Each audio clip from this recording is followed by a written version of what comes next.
Hey, what's happening, folks? Welcome back. And if it's your first time here, just plain welcome. Things have been wild.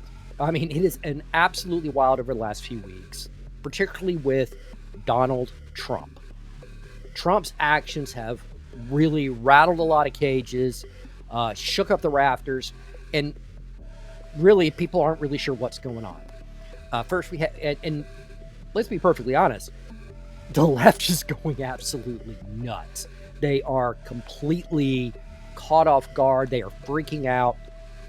What we're seeing from Doge right now is this intense effort uncovering fraud, uncovering waste, uncovering abuse, finding places that money was going that the American people had no idea, we were paying for. I don't know why my tax dollars needed to fund adult male circumcisions in Tunisia. I don't understand that. I don't know why we were teaching Sri Lankan journalists how to use non-binary gendered language. For the life of me, what the hell are we paying for? But that's only part of the freakouts. Bureaucrats are finding themselves looking for work. A lot of them took advantage of a buyout offer. It was incredibly generous, 8 months at one lump sum, give them an opportunity to find another job very, very quickly and profit off of leaving the federal service.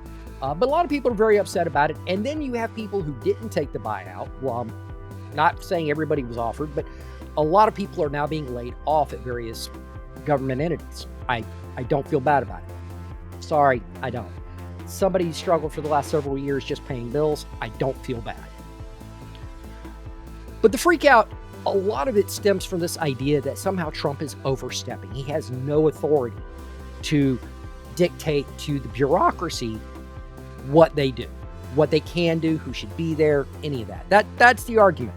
And then we've got this from Senator Chris Murphy, dealing with Kash Patel, who's currently up for confirmation as director of the FBI, which will be one of those bureaucratic offices. Even though it's federal law enforcement, there is a bureaucracy there. And he's got some thoughts.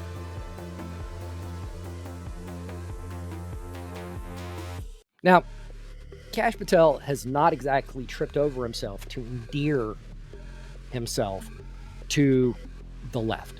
One of the famous things he's posted was a picture of Adam Schiff in a trebuchet.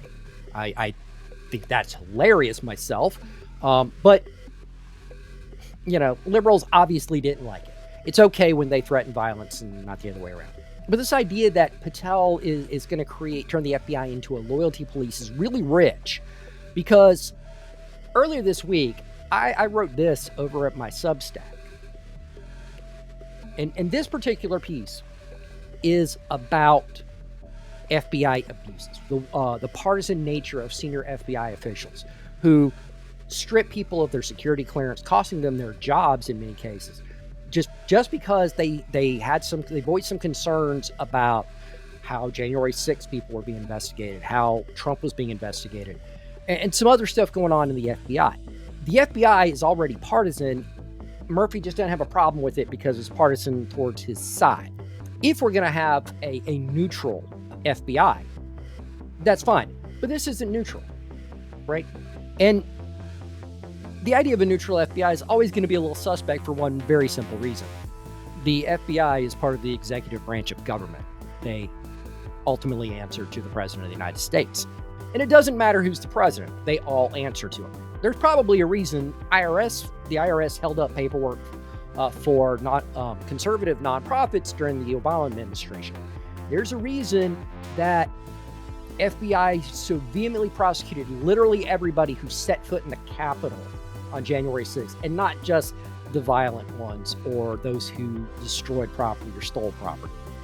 Right? This was retribution. Right? This was loyalty police in a lot of ways. Now, I don't want the FBI to be loyalty police. I don't. That is not what I want Kash Patel to do in that role. But they do answer to the president, and there's going to be a certain amount of direction from the White House on some of what the FBI does. If they say, hey, you're going to focus on this kind of crime, the FBI is going to focus on that kind of crime. It's just how it is. And it's how it's always been since there's been an FBI. The FBI director answers to the President of the United States and the Attorney General. If he's not doing his job, the president can ask for his resignation. That's how it is. They work for the president.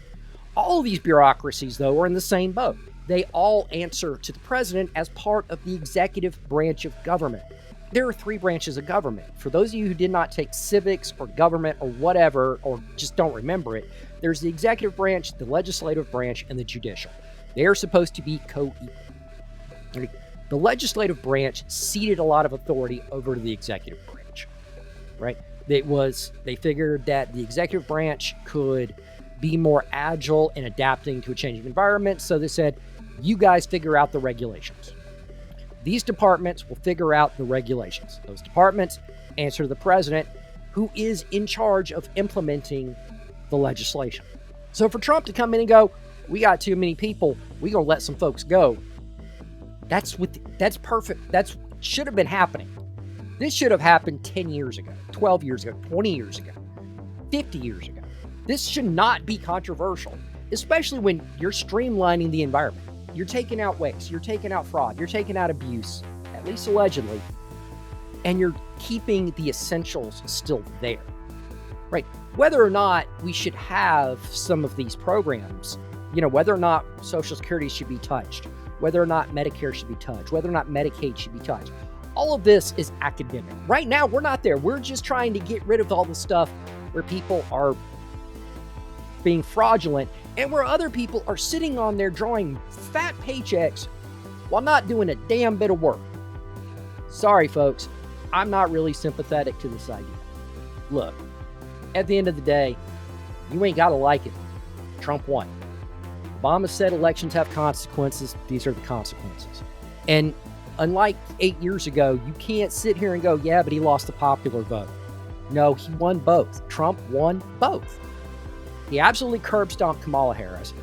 Republicans took over the Senate. They maintained their lead in the House, which a lot of people didn't think would happen. They're running the show, okay? And the fact of the matter is, even if they weren't, the president can fire people. He can direct agencies to direct resources in different places. Unless Congress steps in and says, you cannot do this, there's not a lot that's going to happen.